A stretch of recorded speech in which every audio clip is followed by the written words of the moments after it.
your investment is an investment, and I anticipate that you will make 5 to 10 times your investment from what we talk about because I've seen us do it, and you can say us, again and again and again.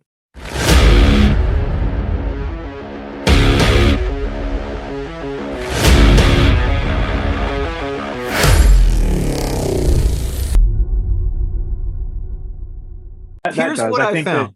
And it amazed me throughout my life to see. When I was a kid, my father was a tax attorney, and I would watch people come into his office and and meet him out on the street, and they would be people that owned gold mines, people that owned racehorses, people that owned record store franchises, people that had restaurant chains, and so they did everything. And I was like, I love that you can pretty much make money apparently doing almost anything.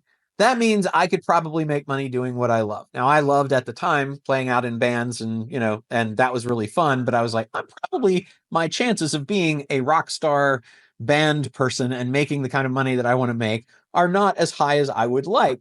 But I do like numbers, and I do like real estate, and I do like raising money and things like that. So I think the accounting into law is probably going to be my way to go. But then when I was practicing law, I was always fascinated by all the different ways that people can make money. They can sell organic horse biscuits. They can have a pet hotel. They can, it's like, just holy crap. There's so many ways to do that. And some of them are harder than others. And some of them are very, very small industries. So it's hard to become a player unless you acquire the people that are already there.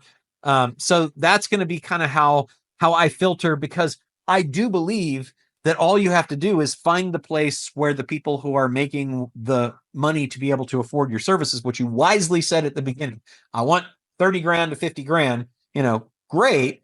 Then you've got to find people who will be able to make 10 times that from what you can do for them.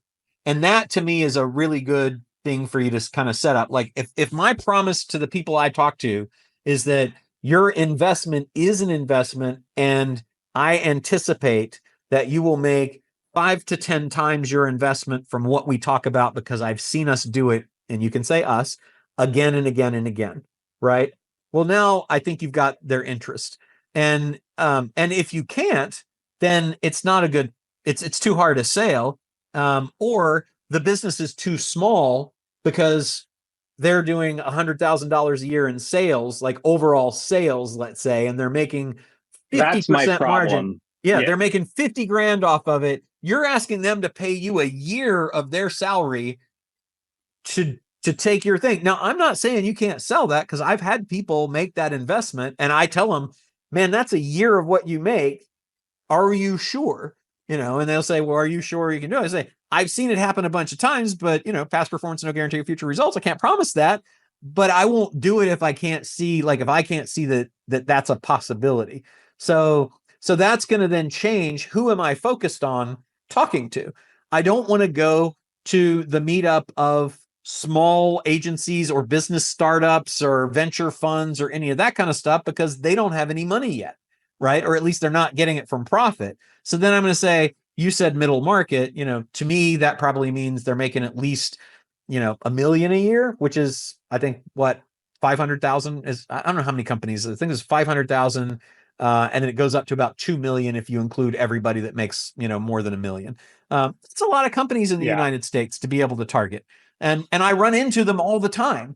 So I know that there's lots of them out there. So it's just, where do those people hang out? And for me, the biggest breakthrough was masterminds.